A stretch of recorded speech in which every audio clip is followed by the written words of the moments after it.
अंदर जो तेजी से जो आज बीमारियां फैल रही है, आज बात करो हॉस्पिटलों के अंदर लाखों की संख्या में अगर भीड़ है, तो आखिर ऐसा क्यों हो रहा है? जबकि इतने अच्छे हॉस्पिटल है, लैब्स है, मेडिसिन है, डॉक्टर है, सब कुछ अच्छा है, मगर अच्छा होने के बावजूद भी बीमारियां खत्म नहीं हो पा रही, बीमारियां बढ़ती जा रही है। आखिर ऐसा हो क्यों रहा है? तो उन्होंने रिसर्च किया इस चीज पे कि आखिर ऐसा हो क्यों रहा है। तो रिसर्च में एक ही चीज सामने निकल गया कि आज अपना जो लाइफ स्टाइल है पूरी तरह से बिगड़ चुका है और इसी के कारण आज अपनी बॉडी के ऊपर मेडिसिन काम नहीं कर पा रही। तो इन्होंने एक विजन बनाया, एक मिशन बनाया 9 नवंबर 2014 को, और इसका हेड ऑफिस बनाया न्यू दिल्ली द्वारका सेक्टर 17 के अंदर, और मैन्युफैक्चरिंग प्लांट बनाया जयपुर सीतापुरा के अंदर। और यहां से बात करूं, संस्था पिछले 11 सालों से ऐसे गांव से डिस्ट्रिक्ट ढाणी के अंदर ऐसे हेल्थ अवेयरनेस के प्रोग्राम चला रही है, जिसकी वजह से आज संस्था को कई अवार्ड रिवॉर्ड से भी सम्मानित किया गया। बड़े बड़े सेलिब्रिटी, उद्योगपति, राष्ट्रपति, यानी बड़े बड़े नेताओं ने भी अपनी संस्था को अवार्ड रिवॉर्ड से भी सम्मानित किया हुआ है। बात करें हमारी संस्था का जो मिशन और विजन है, वो स्वस्थ भारत और समृद्ध भारत है। जैसे कि बात करें अपने दादा परदादा के टाइम की, तो आपने देखा होगा पहले के टाइम में जो बच्चा पैदा होता, घर में पैदा होता, स्वस्थ पैदा, दाई में डिलीवरी कर दिया करती थी, ऐसा ना? मगर आज उसका उल्टा हो चुका है। आजकल वही बच्चा हॉस्पिटल, गोली दवा, ऑपरेशन के माध्यम से पैदा होता है और बड़ा होके जब 30 से 35 साल की उम्र होती है कई बीमारी से ग्रस्त हो जाता है, ऐसा ना? यानी पहले के व्यक्ति लॉन्ग लाइफ जिया करते थे 80 से 100 साल तक, मगर आज का व्यक्ति ओनली 50 से 60 साल ही जी पा रहा है। यस, ये क्यों हुआ? अगर मैं बात करूं आगे, तो आपने देखा होगा पहले की जो बीच में बीमारियां थी, वो मलेरिया, चेचक, फ्लेक्स, कलेरा, खांसी, ऐसी कुछ बीच में अपनी बीमारियां थी जो कि मच्छर, जीवाणु, चूहे काटने से हुआ करती थी। पर अपन साइंस को सलूट करते कि आज बीमारी से कोई मरता नहीं, इनका सब इलाज हो जाता है। मगर आज बात करें खान पीन की वजह से जो बीमारी अपने बीच में है, ऑस्टियोपोरोसिस, हड्डी में छेद होना, asthma, diabetes, cancer, hypertension, BP, sugar, thyroid, लकवा, भाजपा, नपुंसकता, ऐसी आज गंभीर बीमारियां अपने समाज में आ चुकी जिसका डॉक्टर के पास कोई इलाज नहीं है। डॉक्टर एक ही बात बोलता है कि अगर ये बीमारी आपकी बॉडी के अंदर आ गई तो आपको मेडिसिन लाइफ टाइम खानी पड़ेगी। यस, ये क्यों? अगर बात करूं पहले की खाने की, तो आपने देखा होगा पहले का जो अपना खाना था वो मेड खाना था, यानी जो इंसानों ने बनाते इंसानों के लिए, जो कि प्राकृतिक तरीके से बना दो, इसके अंदर कोई मिलावट नहीं था। पहले क्या था? दूध, दही, छाछ, मक्का, ज्वार, बाजरा, सब्जी, फल, फ्रूट। यस, यानी ये शुद्ध आहार हुआ करता था। यही आहार अपनी बॉडी के अंदर मेडिसिन का काम किया करता था। मगर आज अपने बीच में मेड खाना आ चुका है। यस, यानी फास्ट फूड है, pizza, burger, chowmein, soft drink, cold drink, और यही खाना अपनी बॉडी को धीरे धीरे डैमेज करता जाता है। बात करें यहाँ से पहले की, तो आपने देखा होगा पहले के टाइम पे किसान खेती करता था बैलों के माध्यम से, क्या करता था? Yes no? पहले गोबर का खाद उसके अंदर डाला जाता, इसकी फसल अच्छी होती थी, उपजाऊ भी अच्छा होता था और जमीन भी अच्छी रहती थी। मगर आज उसका उल्टा हो चुका है। आजकल वही ट्रैक्टर के माध्यम से सबसे ज्यादा पेस्टिसाइड, यूरिया, पेस्टिसाइड का यूज होने लग गया। इसकी वजह से आज जमीनें भी बंजर होती जा रही है, फसलें भी खत्म होती जा रही है, और कहीं ना कहीं किसान भी आज नुकसान में जाता जा रहा है। Yes no? बात करें यहाँ से खाने बनने का प्रोसेस, आज पूरी तरह से चेंज हो चुका है। पहले के टाइम पे चूल्हे में बनता था खाना, बर्तन में तांबा, पित्तल, मिट्टी के हुआ करते थे, मोटे मसाले होते थे, सिलबट्टे मार के पर यूज किया करते थे, ऐसा ना?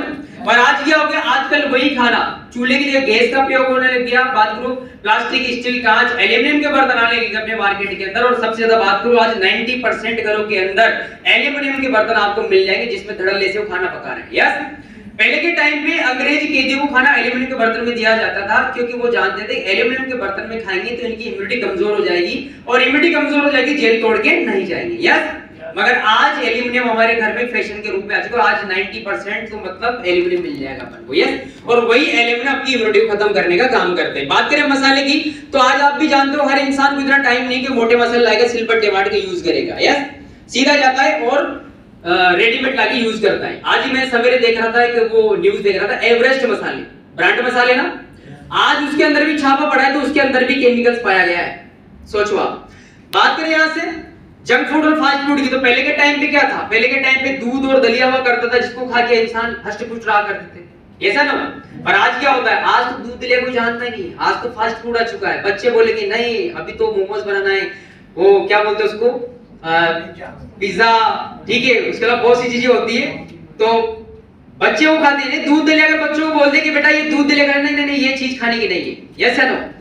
पास्ता वास्ता पता नहीं जाने कौन से टम गवर्नमेंट बहुत सी चीजें होती है। यानी पहले के टाइम पे जो दूध दलिया खाते थे इंसान हष्ट पुष्ट रहा करते थे, मगर आज वही लोग फास्ट फूड खा के अपनी बॉडी को कमजोर और बीमारी की तरफ ले जाते हैं। बात करें यहाँ से फिजिकल एक्टिविटी की, तो पहले के टाइम पे क्या होता था? बच्चा हो, बड़ा हो, चाहे बूढ़ा हो, सब अपने अपने काम फिजिकल किया करते थे, और बच्चे खेल कूद फिजिकल किया करते थे। Yes no? मगर आज क्या हो गया? आजकल सारे गेम सेल फोन पे आ चुके हैं। आज अगर घर के अंदर 4 सदस्य हैं और चारों के पास अगर मोबाइल है तो चारों अलग अलग कोने पे आपको बैठे हुए मिल जाएंगे। एक जगह पे कभी बैठ के बात नहीं करेंगे, एक जगह बैठ के खाना नहीं खाएंगे, कभी अपने एक दूसरे की कभी बातें शेयर नहीं करेंगे, ऐसा ना, क्योंकि सारा जीवन सेल फोन पे निकल जाता है। यस, बात करें यहां से नेक्स्ट, बात करें यहां से, आपने देखा होगा किसान जब अपनी फसल को तैयार करने के लिए पेस्टिसाइड छिड़कता है तो मास्क लगा के छिड़कता है, ऐसा ना, क्योंकि उसको पता है कि ये पेस्टिसाइड अगर मेरी बॉडी के अंदर चला गया तो मेरी जान भी जा सकती है। और आप एक बात बताओ, जो गाय भैंस उस चारे को खा के आती, क्या धोखे खाती है? क्या नहीं खाती। यानी वही पेस्टिसाइड दूध के माध्यम से रिटर्न अपनी बॉडी के अंदर चला जाता है। बात करूं फल फ्रूट और सब्जियों की, तो पहले के टाइम पे मौसम के अनुसार ही फल फ्रूट और सब्जियां आया करती थी, ऐसा ना। पहले के टाइम पे सब्जी बड़ी स्वादिष्ट लगती थी, फल बड़े मीठे लगते थे। अगर फलों को और सब्जियों को 8 दिन भी रख दिया करता था तो मतलब वो खराब नहीं होती थी, सड़ते नहीं थे। पर आज क्या होता है, आजकल बिना मौसम के सब्जियों और आपको फल फ्रूट मिल जाएंगे, और अगर उनको लाके अगर घर पे भी रख दोगे आप तो सड़ जाएंगे। फ्रीज की मत रखना, बाहर रख देना, 2 दिन में सड़ जाते हैं वो, ऐसा ना, क्योंकि आज किससे आ रहा है? केमिकल से। यस, अब जाहिर सी बात है दोस्तों, जैसे जैसे देश बढ़ता जाएगा ये चीजें तो बढ़ती जाएगी, खत्म होने वाली नहीं है, मगर इनसे थोड़ा बहुत अपन कंट्रोल कर सकते हैं। कैसे? कि जैसे मौसम के अनुसार ही फल फ्रूट सब्जियों का सेवन करें, ठीक है, और बाहर न खा के घर का ताजा बना के खाएं। कोल्ड ड्रिंक की जगह नींबू का पानी, गन्ने का जूस अपन पी सकते हैं। बाकी आज 3 चीजें ऐसी हैं इनसे भी बचना बड़ा मुश्किल हो चुका है, air pollution, water pollution, radiation. Air pollution की बात करूं, आज नहा धोके चकाचक होके आप पूरे कोटा सिटी के अंदर घूम के आ जाना, शाम को सफेद रुमाल से आप चेहरा पूछ लेना, आपका 70% रुमाल आपका काला पड़ जाएगा, ऐसा नो। अब आप बताओ, जो डस्ट अपने फेस पे लग रही है वो कहीं ना कहीं नाक और मुंह के माध्यम से बॉडी के अंदर भी जा रही है, तो क्या होगा? या तो अपना हार्ट ब्लॉक होगा या नसें ब्लॉक होगी, कहीं ना कहीं पथरी को पैदा करेगी। बात करें वाटर पोल्यूशन की, तो अपना पानी भी वाटर मतलब पानी भी शुद्ध नहीं रहा। अगर बात करूं गांव की, तो गांव के अंदर जितने भी खेत हैं सबके अंदर पेस्टिसाइड डाला जा रहा है, वही पेस्टिसाइड जमीन के अंदर बैठ के पानी के माध्यम से बाहर आ रहा है। बात करूं कोटा सिटी के अंदर जितने भी गंदे नाले वो सीधा चंबल में जाके मिल रहे, चंबल का पानी रिसाइकल होके वापस घरों के अंदर आ रहा है, ऐसा नो। तो आज अपना पानी भी शुद्ध नहीं है। बात करूं रेडिएशन की, तो रेडिएशन भी काफी अपने बीच में बढ़ चुका है, जिसका जीता जागता नमूना एक होता है सेलफोन, जो कि हर आदमी की जरूरत होती है, ऐसा नो। अब चलो मानते हैं कि साहब दिन में तो अपनी जरूरत है, कि दिन में तो अपन को सेलफोन अपने साथ में रखना पड़ेगा, मगर रात में ऐसी क्या जरूरत होती है जो व्यक्ति अपने तकिए के पास रख के सोता है? सोते ही नहीं सोते? कितने लोग सोते हैं तकिए के पास रख के? अच्छा, चलो बहुत बहुत बधाई, आपकी जोरदार तालियां दोस्तों, थैंक यू। दोस्तों मजबूरी है चलो दिन में साथ रखने की, फिर क्या नींद में कभी व्हाट्सएप, इंस्टाग्राम, फेसबुक या कॉल वगैरह करते हैं क्या अपन? नहीं करते ना। रात ऊपर वाले ने सोने के लिए दी, इसलिए रात को सोते हो तो उस मोबाइल को 1 मीटर की दूरी पर रख के सोना है, क्योंकि रात में जब सारे दफ्तर बंद होते हैं तो 15,000 मेगाहर्ट्ज रेडिएशन और बढ़ जाता है, और जब रेडिएशन बढ़ता है तो सीधा वो अपने ब्रेन को डैमेज करने का, अपनी नसों को ब्लॉकेज करने का काम करता है। अब बात करूं दोस्तों यहाँ से, आज इन्हीं की वजह से जो गॉड गिफ्ट अपन को मिला है हार्ट अटैक। पहले तो 3-3 अटैक आते थे, ऐसा नो। पहले किसी को फर्स्ट आता था तो कोई बोलते रामलाल टेंशन वाली बात नहीं, भी 2 अटैक बाकी तू मरने वाला नहीं है, और दूसरा आता था फिर भी बोलते भैया तेरे पास तीसरा चांस है, तीसरे चांस में कोई भरोसा नहीं है। मगर आजकल तो आप जानते हो साइलेंट अटैक चल रहा है, मौका भी नहीं देता संभलने सवरने का, तो अट्टा खट्टा इंसान कब अपने बीच में से निकल जाए पता नहीं पड़ता, ऐसा नो। बात करें यहाँ से डायबिटीज की, शुगर की, तो आज 10 में 7 लोगों को टच करना आपको शुगर मिल जाएगी। बात करें यहाँ से गठियाबाई की, तो आपने देखा होगा गठियाबाई 70% पॉपुलेशन गठियाबाई की शिकार होगी, जॉइंट पेन की शिकार होगी। आज बात करूं मोटापे की, तो 50% पॉपुलेशन मोटापे की शिकार हो चुकी है। बात करें यहाँ से हाइपरटेंशन, 10 में 7 लोगों को टच करना, जिससे बीपी हाई होता है, जिसका बीपी लो होता है। बात करें यहाँ से कैंसर के मामले में भारत तीसरे नंबर पे आ चुका है। औसत डे की बात करो, डे में 6 दोनों, तो आजकल लेडीज के अंदर आम बात हो गई है। अगर मैं उसका उदाहरण आपको दूं, आपने देखा होगा पहले के टाइम पे जो लेडीज को डिलीवरी होती थी तो उसको 3 दिन तक गुड़ का पाना दिया जाता था, उसके बाद में गोंद के लाडू बनाए जाते, जिसकी वजह से उनकी ब्लड और कैल्शियम की मात्रा पूरी हो जाती थी। मगर आजकल की जनरेशन वो चीज न खा के गोली दवाई पे डिपेंड हो जाती है, वो सोचते हैं बिल्कुल फिट हो चुकी है, जब 30 से 35 साल की उम्र होती है तो कई बीमारी से ग्रस्त हो जाती है। बात करें यहाँ से एलर्जी की, तो आज एलर्जी भी कई प्रकार की जो आज अपने को देखने को मिल रही है, ऐसा ना। अब आप बताओ दोस्तों, जब ये बीमारी अपने बीच में आती है तो इंसान कहाँ जाता है? कहाँ जाता है? डॉक्टर के पास जाता है, ऐसा ना। और जब डॉक्टर के पास जाता है तो डॉक्टर अपन क्या देता है? एंटीबायोटिक दवाई देता है। जबकि बात करूं आज एंटीबायोटिक दवाई ने 70% काम करना बंद कर दिया है। अगर मैं उसका उदाहरण आपको दूं कि जहां पहले खांसी जुकाम बुखार 1 दिन में ठीक हो जाया करता था, आज महीने 6 महीने में ठीक नहीं हो रहा, ऐसा नो। पहले जहां अपनी बॉडी के ऊपर 10 mg की, 20 mg की, 50 mg गोली काम कर जाया करती थी, आज 100 1000 1500 की mg अपनी बॉडी गोली के ऊपर काम नहीं कर पा रही। यस। अब आप बताओ जब दोस्तों, जब आने वाले टाइम में जो एंटीबायोटिक की दवाई काम करना बंद कर देगी तो इंसान बीमार नहीं छोड़ सकते ना? क्या छोड़ सकते हैं क्या? नहीं छोड़ सकते ना। तो फिर इंसान क्या करेगा?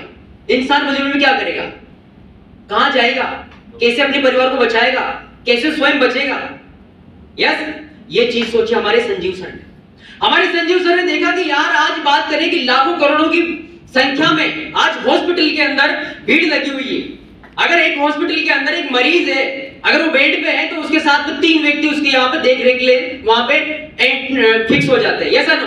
अब किसी अगर एक परिवार के अंदर कोई एक व्यक्ति अगर बीमार पड़ जाए और कमाने वाले अगर तीनों के तीनों अगर उसकी देखभाल में हॉस्पिटल में लग जाए तो उसके परिवार का क्या होगा, कहां से उनका इनकम सोर्स होगी। यस, तो हमारे संजीव सर ने सोचा कि आज अगर बात करूं कि 25% व्यक्ति ओनली बीमार है और 75% व्यक्ति आज कहीं ना कहीं बीमारी की कगार पे है।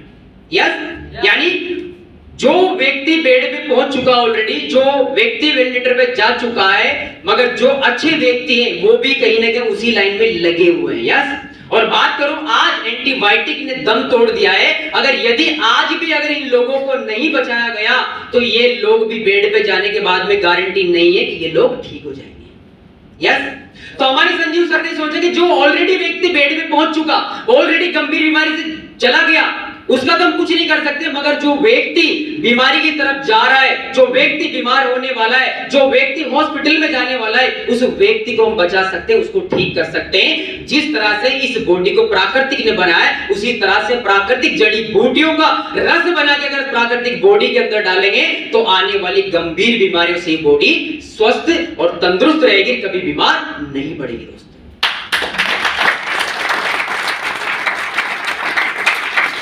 इसी सोच के साथ में हमारी संस्था ने यहाँ से कुछ प्रोडक्ट यहाँ से बनाए जो कि नेचुरल आयुर्वेद और प्राकृतिक जड़ी बूटियों के रस से बनाया गया है। दोस्तों, ये वो प्रोडक्ट है कि जरूरी नहीं कोई बीमार व्यक्ति के लिए हो, ये वो प्रोडक्ट है जो अच्छा व्यक्ति है, तंदुरुस्त व्यक्ति है, उसके लिए।